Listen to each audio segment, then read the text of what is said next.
dissertation paper on one of the best ways to identify dangerously troubled youth before a crisis or mass murder event can happen, and am proposing court mandated standardized psych evals with SPECT associated technology. Can you explain how psychological evaluations are better when coupled with SPECT scans than psychological evaluations alone? Yeah, I think that for the longest time that's all we had. So I'm not opposed to doing psychological evaluations, but the problem with those is that the labels that are created may not be entirely accurate, and they also can label you in a way that now is going to backfire. But most importantly, they don't show you what to do. Can it be fixed? And what the SPECT scan shows is what's wrong, like on a psych testing or lie detecting and all these. It shows an area of your brain that is underactive, but it's also showing which areas are underactive, which then can be looked at. How do we get them active? So how do you have a more integrated outcome? And that's because the psychological testing is really a trick where they've just come up with a lot of questions to ask you where they can kind of find this thing that you weren't telling. But all the SPECT scans doing is looking at the 100 billion nerves in your brain, 50 billion per side, that are needed, all of them, to integrate for the best outcome. And when you have an area that's underactive or overactive, it can result in the outcomes that you'd find on psych testing. But it's a better way of finding what those are, and then rather than I've labeled you as a problematic person, I've labeled now, or I've uncovered what's needed. And that's because, let's take SPECT scanning. There's also functional MRI. But SPECT scanning I really like because the way the brain works, it's quite remarkable that what area is thinking at the given moment, the oxygen flow in that area goes up. So what they're measuring is how much oxygen flow is in that region. So if you have an area, let's say, that has to do with empathy, and there's not enough oxygen flow at the moment in that area that should be active when you should be having empathy, well, yeah, you're at risk. Or if your left or right side of your brain is active or underactive, you could be more aggressive. Those are all findings that they can also identify what we need to do to make them better. And then you can retest the SPECT scan later and show that it's looking better now and we don't need to worry about it so much, which you can do with psych testing, but it has much more limitations on it. That is how soon you ask it again, and you can't do it over and over again. Also, psychological testing that uncovers what's wrong with you kind of just has labeled you as bad, not good enough. But what's happening on the SPECT scanning is that when people see it, they go, wow, I want my full brain, and can I have it? And when the full brain is working and integrating the information, you get really, really good outcomes. All right, I think that's all we need. So let me pull up the. I've got pictures of the scans. Would you want that, or would you? I should have sent you one, shouldn't I? Because you could use that. I guess you could send them. I can give you. I can hold it up, and you can take a picture on screen I if you mean, want. you can just hold it up and it'll be recording and it'll see Yeah. that. Okay. Let me. I'm sorry, I didn't Oh, find you're where they fine. were.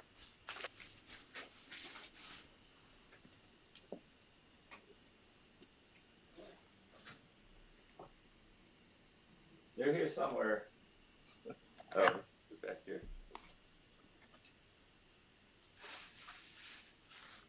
We just got in yesterday, and it was a long, busy drive.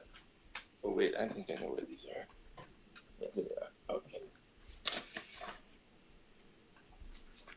Okay, so tell me when you're ready to turn it on. Let's see, that's not so good.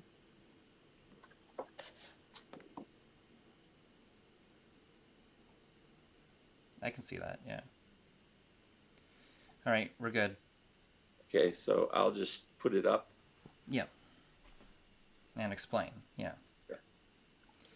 All right. Ready? All right, we're good. So let's look at a normal scan. Now, the color doesn't matter here. This is all about brain activity, and you'll see there's some areas that are underactive. This part up here is looking down, or looking at the side of the brain, the left side. This part over here is looking at the right side. The color they just put in to give you 3D feeling. This is looking down at the brain, and this is looking up at the brain from underneath. And you'll see that the looking down part is all even, nicely laid out. This part is sitting on top of where your mouth is and your nose, and so it's different. And then there's this, you can sort of see that's a person, their eyes would be right about there. And see how even it is. That's the brain scan you want, okay? Now let me show you a bad brain scan.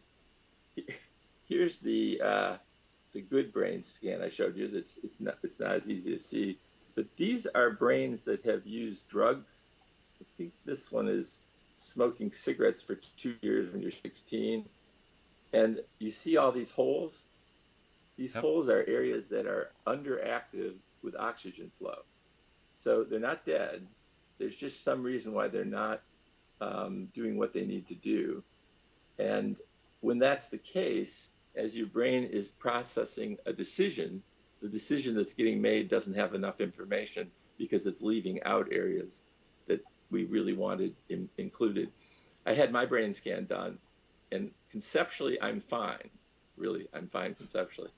But word finding, I had as a problem when I was in my 30s when I learned what dysnomia was. Dysnomia is difficulty finding the word. And the words are in the left brain. But then after I was exposed to something that got me a pretty bad pneumonia, it did have a negative effect. It made worse. I wish I could show you the scan, but I don't have it handy.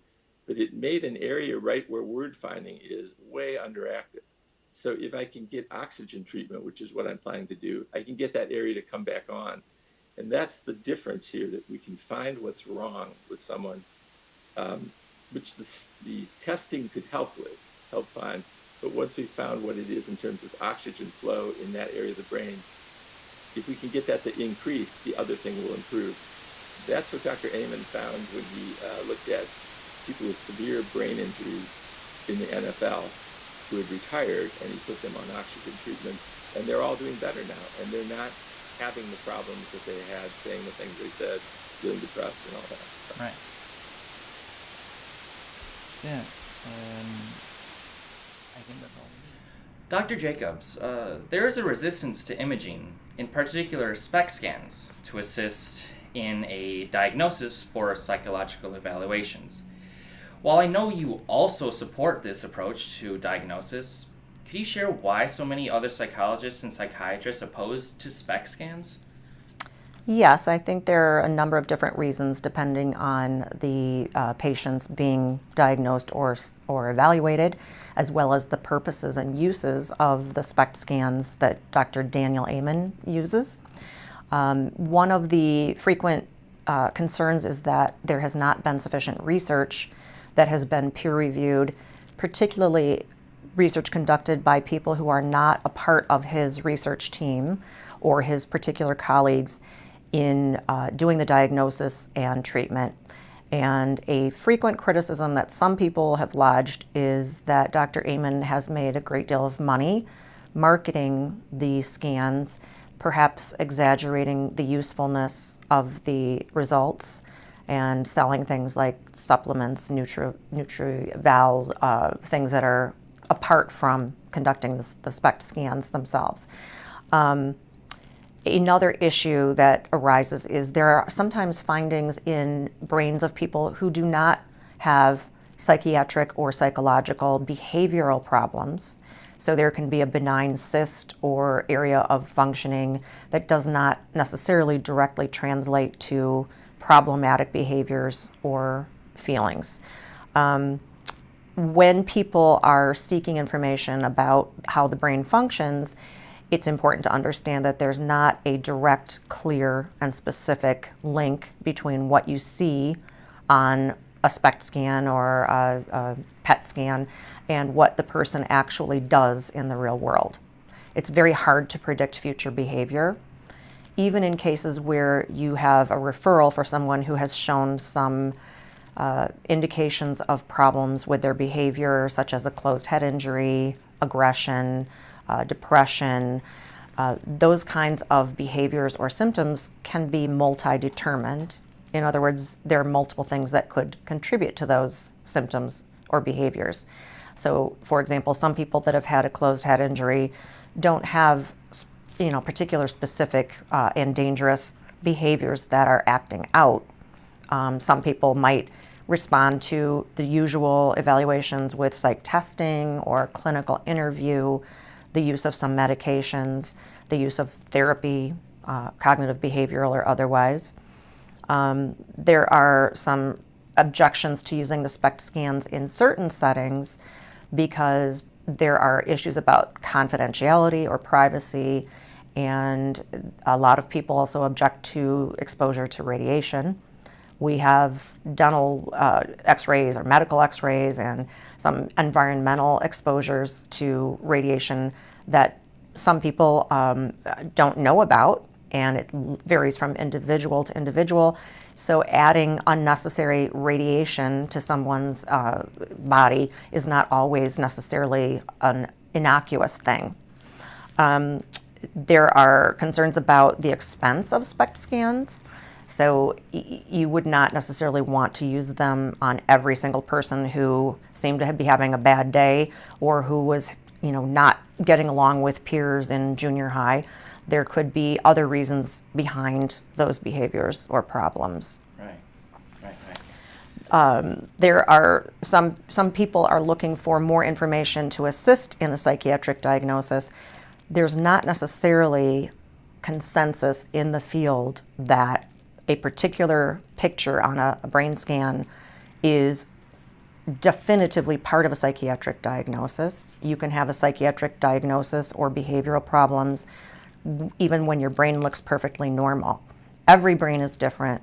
There are 1,000,001 exponential different types of brain structures and brain function that are affected by hormones, nutrition, sleep, the environment that you grow up in, your social environment, your parenting, your genetic background. So it's dangerous in some people's minds to try and look at a particular picture on a particular day and extrapolate that from that to future behaviors or even present behaviors. The human mind is very, very complex and complicated. It changes minute to minute, and there are lots of different factors impinging on your brain and your outward behavior and your internal symptoms and feelings that we can't necessarily see on an x-ray or a scan. Right. I think that's all.